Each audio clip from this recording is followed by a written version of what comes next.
Hello everyone. आज हम class 10 के साइंस का केमिकल रिएक्शन एंड इक्वेशंस का कुछ पार्ट डिस्कशन करेंगे। पहले हम ये देख लेते हैं कि केमिकल रिएक्शन क्या होता है और केमिकल इक्वेशन क्या होता है।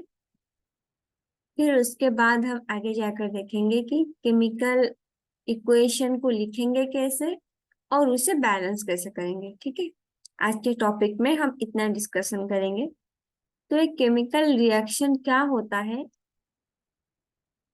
अगर कोई भी रिएक्शन में दो चीज या फिर दो से ज्यादा चीज रिएक्ट करके कोई नया चीज बना लेता है, उसे हम केमिकल रिएक्शन बोल देते हैं। ये तो पहले क्लास में भी पढ़ा होगा।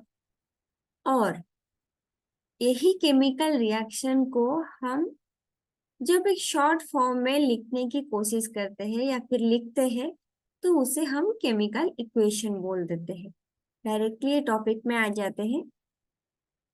जैसे कि यहाँ पे देख सकते हो आप लोग, पहले के एग्जाम्पल में, when a magnesium ribbon is bound in oxygen it gets converted to magnesium oxide।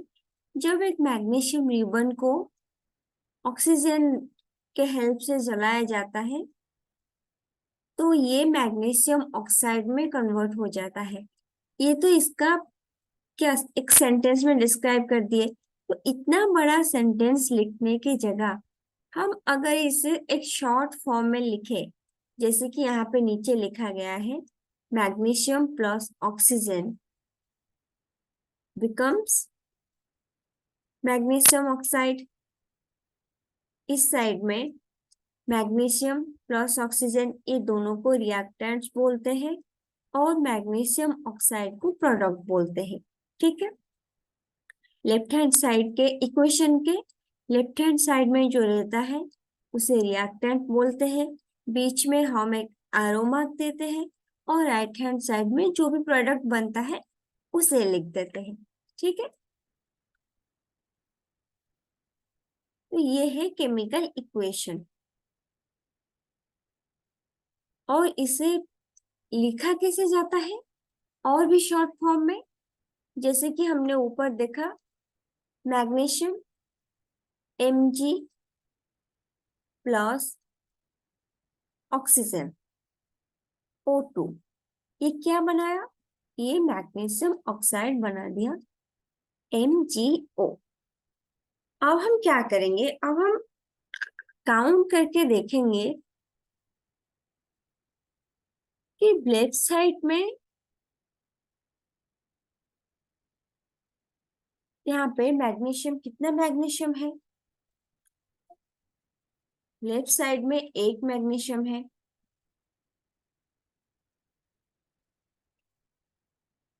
कितने ऑक्सीजन है? दो ऑक्सीजन है। वैसे ही राइट साइड में, प्रोडक्ट के साइड में, हमने देखा कितने मैग्नीशियम है। यहाँ पे एक मैग्नीशियम है। कितने ऑक्सीजन है? एक ऑक्सीजन है। अब हमने क्या देखा, लेफ्ट साइड में रिएक्टेंट के जितने एटम्स थे, राइट साइड में उतने एटम्स नहीं है। मैग्नीशियम का यहाँ पे एक एटम था लेफ्ट हैंड साइड में और राइट हैंड साइड में एक एटम है। और ऑक्सीजन का लेफ्ट हैंड साइड में दो एटम था पर राइट साइड में एक एटम है। तो ये एक, क्या ये एक बैलेंस स्टेट में है? नहीं, ये एक बैलेंस स्टेट में नहीं है। ठीक है, तो इस टाइप के केमिकल इक्वेशन को हम क्या बोल देते हैं? इसको हम स्केलेटल केमिकल इक्वेशन बोल देते हैं। कोई भी इक्वेशन में अगर number of atoms in reactants equal नहीं होता है number of atoms in product, जितने नंबर ऑफ एटम रिएक्टेंट्स में था, अगर वो इक्वल नहीं होता है कि जितने नंबर ऑफ एटम्स प्रोडक्ट में है, तो हम उस इक्वेशन को, वो केमिकल इक्वेशन को हम एक स्केलेटल केमिकल इक्वेशन या फिर अनबैलेंस्ड केमिकल इक्वेशन बोलते हैं। ठीक है, अब तो ये अनबैलेंस हो गया, इसे तो ऐसे अनबैलेंस स्टेट में नहीं छोड़ सकते। इसे बैलेंस करना कैसे है वो देखते हैं। इसे मैं पहले इरेज कर लेती हूँ।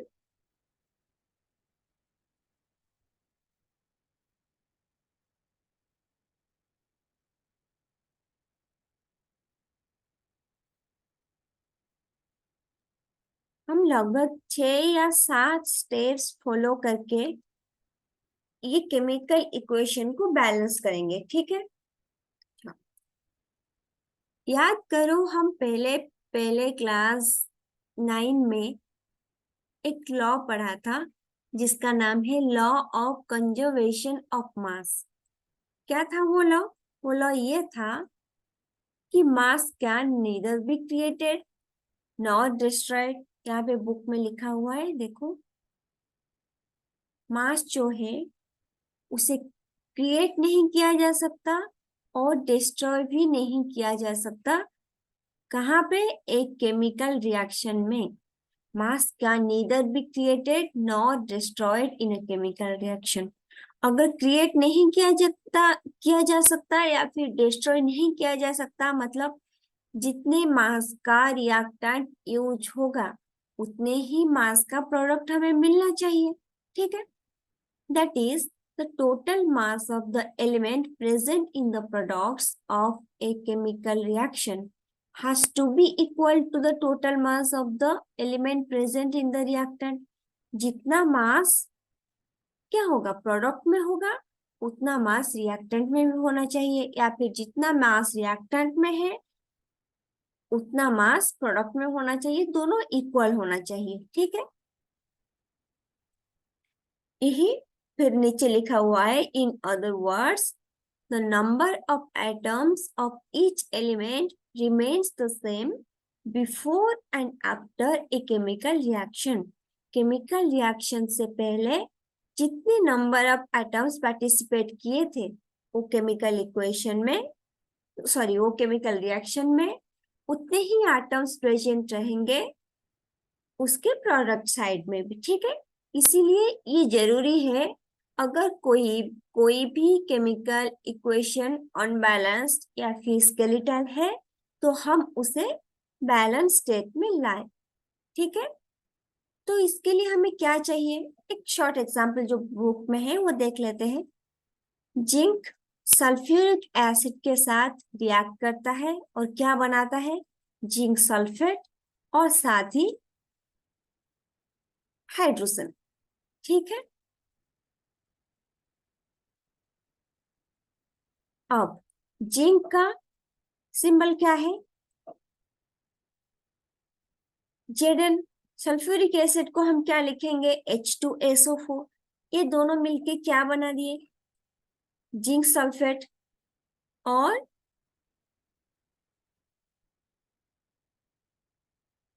जिंक सल्फेट के साथ H2 मतलब हाइड्रोजन गैस। अब देख लेते हैं कितना जिंक है।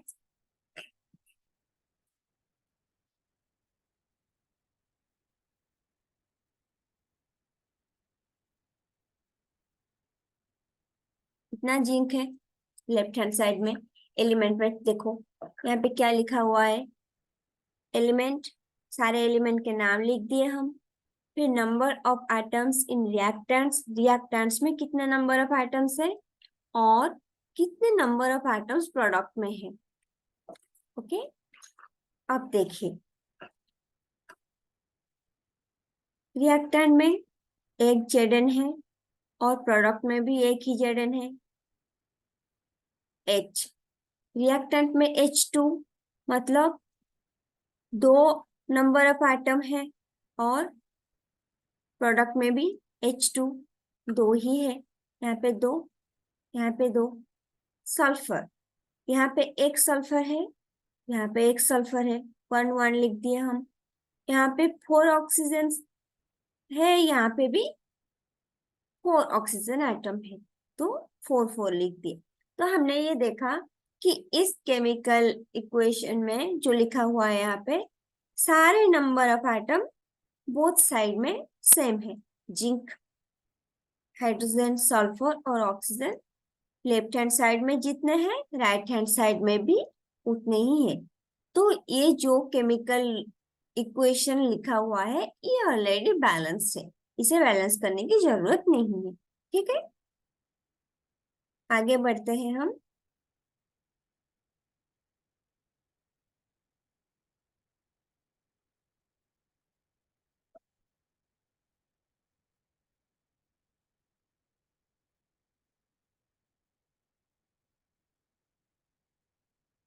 एक और इक्वेशन लेते हैं जिसको हम सॉल्व करेंगे, वो है Fe+H2O। क्या बनाता है ये? आयरन वाटर के साथ रिएक्ट करके Fe3O4 प्लस वाटर बना लेता है। ठीक है, अब इसे बैलेंस करने की कोशिश करते हैं हम। कैसे बैलेंस करेंगे? स्टेप 1 क्या है? To balance a chemical equation, एक केमिकल इक्वेशन को बैलेंस करने के लिए हम क्या करेंगे? First draw boxes around each formula, do not change anything inside the boxes while balancing the equation. हम पहले क्या करेंगे? सारे जितने रिएक्टेंट्स है उनका फॉर्मूला लिख देंगे और सारे फॉर्मूलाज को इंडिविजुअली बॉक्स में प्लेस करेंगे। जैसे कि यहाँ पे देखिए, Fe को एक बॉक्स के अंदर रख दिया, H2O को एक बॉक्स के अंदर रख दिया, Fe3O4 को एक बॉक्स के अंदर रख दिया, वैसे ही H2 को एक बॉक्स के अंदर रख दिया। और हम इस बात का ख्याल रखेंगे और ये बात को अच्छे से देखेंगे कि बॉक्स के अंदर हम कुछ चेंज ना करें। हम जो कुछ भी चेंज करेंगे बॉक्स के बाहर ही करेंगे। ठीक है, अब स्टेप 2 में क्या करेंगे? List the number of atoms of different elements present in the unbalanced equation. ये अनबैलेंस्ड इक्वेशन में जितने भी एलिमेंट्स प्रेजेंट है हम सबका नाम लिखेंगे और उसमें कितने नंबर ऑफ एटम्स है बोथ साइड में वो लिख लेंगे। अब देखिए क्या क्या है इसमें। Fe है, H है और O है, आयरन है, हाइड्रोजन है और ऑक्सीजन है। कितने आयरन आयरन के एटम है लेफ्ट हैंड साइड में? यहाँ पे देखिए Fe, सिर्फ Fe है तो 1 है। राइट हैंड साइड में Fe3 लिखा हुआ है तो नंबर ऑफ एटम्स 3 है। वैसे ही H, लेफ्ट हैंड साइड में H2 लिखा हुआ है तो 2 है। राइट हैंड साइड में भी H2 लिखा हुआ है तो इसके नंबर ऑफ एटम्स 2 है। यहाँ पे O लिखा हुआ है, इसका मतलब नंबर ऑफ एटम्स 1 है। और राइट हैंड साइड में O4 लिखा हुआ है तो नंबर ऑफ एटम्स 4 है। ठीक है, स्टेप 3 में क्या लिखा हुआ है? स्टेप 3 में हम क्या करेंगे? अब हमने निकाल लिया कितने कितने नंबर ऑफ एटम्स है, तो फिर हम देखेंगे कि कौन कौन से एटम अनबैलेंस्ड है। यहाँ यहीं पे ही देख लेते हैं। Fe जो है वो अनबैलेंस्ड है, 1 है, 3 है, ये बैलेंस नहीं है। हाँ, H बैलेंस्ड है, 2 2 है बोथ साइड। फिर ऑक्सीजन भी अनबैलेंस्ड है, तो इसको हम बैलेंस करने की कोशिश करते हैं।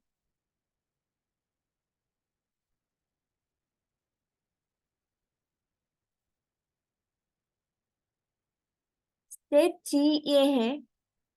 स्टेप 3 में हम स्टार्ट करेंगे कि यहाँ पे लिखा हुआ है, it is often convenient to start balancing with the compound that contains the maximum number of atoms. जो कोई भी कंपाउंड उसके अंदर जिसका maximum number of atoms present है हम उस कंपाउंड से ही बैलेंसिंग स्टार्ट करेंगे। ठीक है, ये रिएक्टेंट साइड में भी हो सकता है या फिर प्रोडक्ट साइड में भी हो सकता है ये। ठीक है, In that compound, select the element which has the maximum number of atoms. फिर वो कंपाउंड में किसका मैक्सिमम नंबर ऑफ एटम्स है वो देख लेंगे। फिर उसके बाद उससे उस एटम से हम बैलेंसिंग करना स्टार्ट करेंगे। अब इस इक्वेशन में एक HCO4 कंपाउंड में मैक्सिमम नंबर ऑफ एलिमेंट्स है और इसमें भी O4 ऑक्सीजन के नंबर ऑफ एटम्स ज्यादा है, तो हम ऑक्सीजन से ही बैलेंसिंग करना स्टार्ट करते हैं। हम देखते हैं अब to balance the oxygen atom को बैलेंस करने के लिए इनिशियली कितना ऑक्सीजन है H2O में, रिएक्टेंट के साइड में 1 एक था और प्रोडक्ट के साइड में O4 है। बैलेंस करने के लिए यहाँ पे 1 है, यहाँ पे 4 है। हमें ये 1 को 4 बनाना है, तो हमने क्या किया, यहाँ पे 4 मल्टीप्लाई कर दिए। ठीक है, 1 इंटू 4, ये 4 बन गया। अच्छा, ये 4 को प्लेस कैसे करेंगे हम लेफ्ट हैंड साइड में। अब 4 4 तो बन गया, यहाँ पे भी ऑक्सीजन 4 हो गया, यहाँ पे भी, यहाँ पे तो ऑलरेडी 4 था। हम लेफ्ट हैंड साइड में भी 4 कर दिए।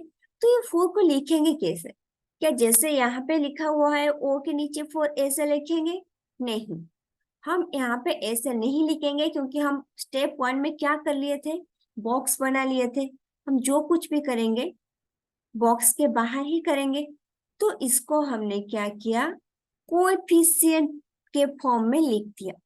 H2O के बॉक्स के बाहर हमने 4 मल्टीप्लाई कर दिया, तो ऑक्सीजन 4 बन गया। यहाँ पे भी ऑक्सीजन 4, तो ऑक्सीजन तो बैलेंस हो गया।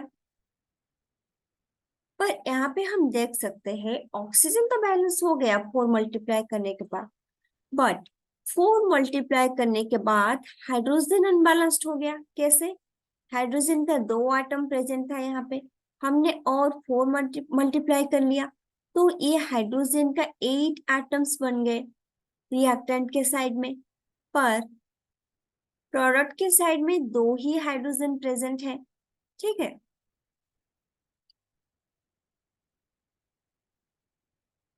अब हम हाइड्रोजन को बैलेंस करेंगे। नेक्स्ट स्टेप में चलते हैं, हाइड्रोजन को बैलेंस करेंगे। तो स्टेप 4,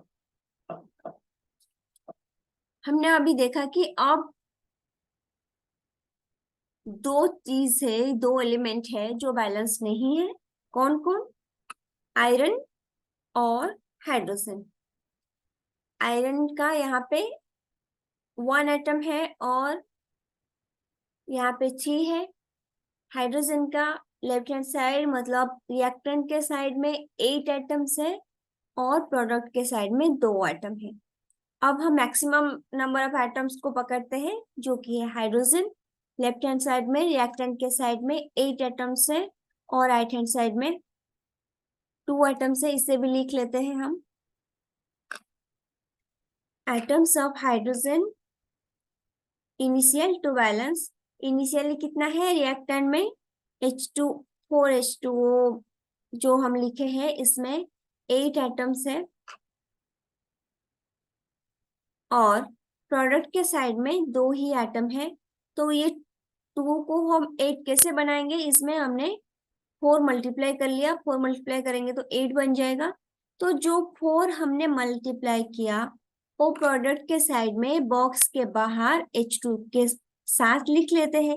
H2 के साथ 4 लिख दिए, तो ये 4 इंटू 2 8 बन गया। प्रोडक्ट के साइड में number of atoms in hydrogen 8 बन गया और लेफ्ट हैंड साइड में मतलब रिएक्टेंट के साइड में ऑलरेडी 8 हाइड्रोजन एटम प्रेजेंट था। तो अब हमने कौन कौन से एटम को बैलेंस कर लिए, हम ऑक्सीजन को बैलेंस कर लिए और हाइड्रोजन को बैलेंस कर लिए। यहाँ पे हम देख सकते हैं हाइड्रोजन के 8 एटम्स है और ऑक्सीजन के कितने एटम्स है, 4 एटम्स है। राइट हैंड साइड में भी हाइड्रोजन के 8 एटम्स है और ऑक्सीजन के 4 एटम्स है। आगे चलते हैं, बाकी रह गया अब आयरन। ये सब पार्शियली बैलेंस इक्वेशन हम एक एक स्टेप में इसको लिखते जाएंगे।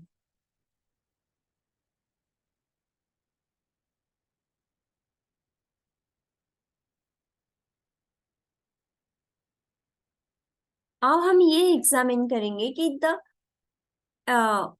above equation and pick up the third element। हमने थर्ड एलिमेंट पिक कर लिया जो कि आयरन है, वो स्टिल बैलेंस नहीं है। देख लेते हैं किसमें कितने कितने एटम्स है, लेफ्ट हैंड साइड में कितने हैं और राइट हैंड साइड में कितने हैं।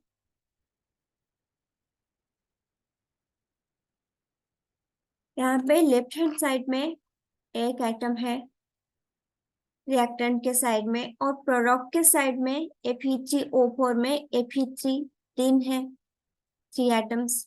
यहाँ पे वन है, यहाँ पे थ्री है, बैलेंस नहीं है, ये वो अनबैलेंस स्टेट में है।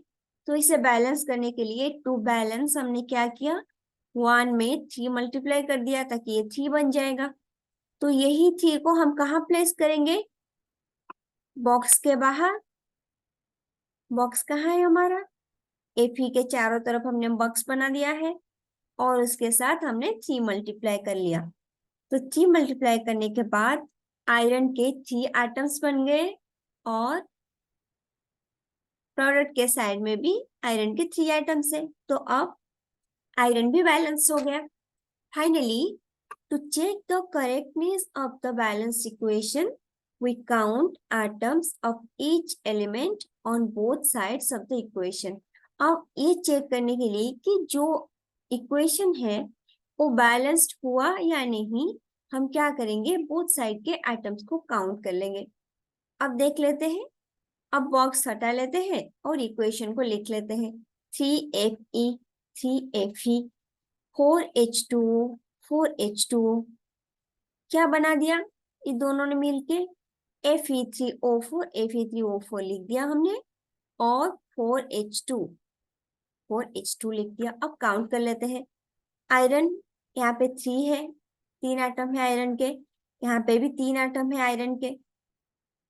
हाइड्रोजन के 4 × 2 8 एटम्स है, राइट हैंड साइड में भी 4 × 2 8 एटम्स है। लेफ्ट हैंड साइड में ऑक्सीजन के 4 मल्टीप्लाई हो रहा है, ये 4 एटम्स है। वैसे ही राइट हैंड साइड में ऑक्सीजन के 4 एटम्स है। ठीक है, तो ऑलरेडी ये बैलेंस हो चुका है, हमें एक बैलेंस्ड केमिकल इक्वेशन मिल गया। पर अब अभी भी काम कंप्लीट नहीं हुआ है, टास्क कंप्लीट नहीं हुआ है, कुछ और काम करना है इसके साथ। बैलेंस्ड इक्वेशन तो मिल गया, फिर क्या करेंगे हम।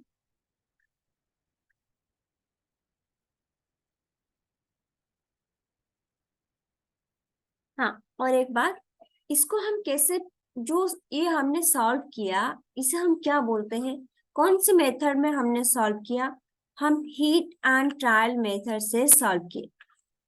हमने कोई एक नंबर डाल के वहां पे देखे ये सही हुआ है नहीं, हीट एंड ट्रायल मेथड तो आप लोग को पता होगा, सही गलत ऐसे देख देख के हम ट्रायल कर करके करते हैं।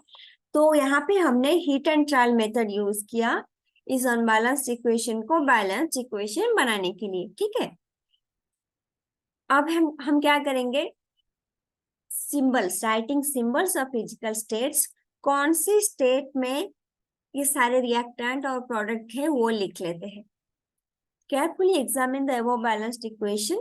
Does this equation tell us about anything about the physical state of each reactant and product? क्या ये हमें कुछ बताता है कि जो Fe है ये कौन से स्टेट में है, ये जो H2O है ये कौन से स्टेट में है, ये जो Fe3O4 है ये कौन से स्टेट में है, या फिर जो H2 4H2 है ये कौन से स्टेट में है। नहीं, यहाँ पे ये हमें नहीं बताता, पर ये हमें बताने की जरूरत है, इनका फिजिकल स्टेट क्या है वो हमें बताने की जरूरत है।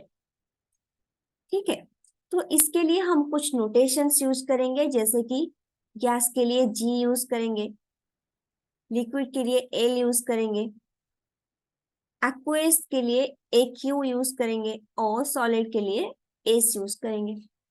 अब यहाँ पे देख लेते हैं, जो Fe है वो क्या है, जो आयरन है वो सॉलिड है।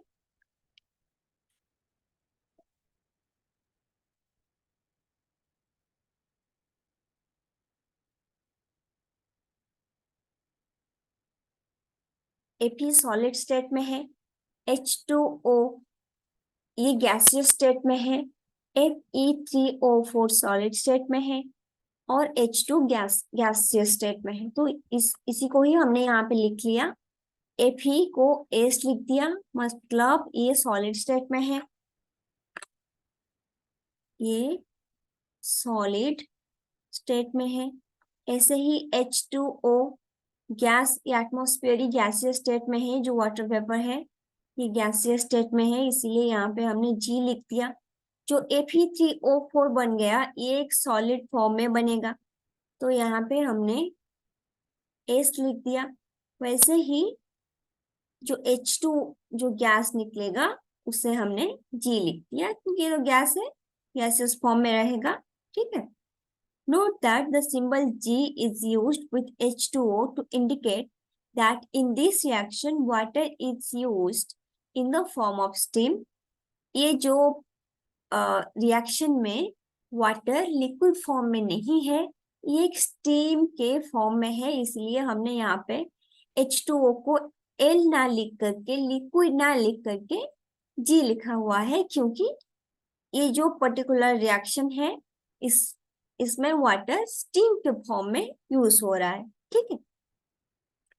Usually physical states are not included in a chemical equation unless it is necessary to specify them. अगर जरूरत नहीं है फिजिकल स्टेट को इंक्लूड करना, तो हम केमिकल इक्वेशन में फिजिकल स्टेट को इंक्लूड नहीं करते हैं। ठीक है। Sometimes the reaction conditions such as temperature, pressure, catalyst, etc. for the reaction are indicated above and or below the arrow in the equation. For example, जैसे कि कितना टेम्परेचर यूज हुआ है, कितना प्रेशर में वो केमिकल रिएक्शन हो रहा है, या फिर कैटलिस्ट क्या है, ये सब जब भी हमें मेंशन करना होता है, तो हम कैसे मेंशन करते हैं, जो एरो है उसके ऊपर या फिर नीचे लिख के। जैसे कि यहाँ पे हम देख सकते हैं CO और H2 मिलके 340 ATM यूज हो रहा है यहाँ पे, तो ये CH3OH बना देते हैं। वैसे ही CO2 plus 6CO2 plus 12H2O sunlight और क्लोरोफिल के प्रेजेंस में ग्लूकोज बनाता है, साथ ही ऑक्सीजन गैस बनाता है, वाटर बनाता है। ठीक है। तो इसको हम ऐसे लिखते हैं, एरोहेड, जो एरोहेड दिया गया है इसके ऊपर और नीचे ये सारे थिंग को, ये कंडीशन को हम क्या करते हैं, शो करते हैं, कितना टेम्परेचर में हो रहा है, कितना प्रेशर में, कैटलिस्ट में, तो ऐसे हम लिखते हैं। आई होप आज का बैलेंसिंग इक्वेशन आप लोगों को समझ में आया। अगर फिर भी कोई डाउट है तो एक बार कमेंट में लिखिएगा। ठीक है। अगर आपका कोई भी रिक्वेस्टेड टॉपिक है जिसके ऊपर आप देखना चाहते हैं वीडियो, तो वो भी लिखिएगा। Thank you so much for watching this video.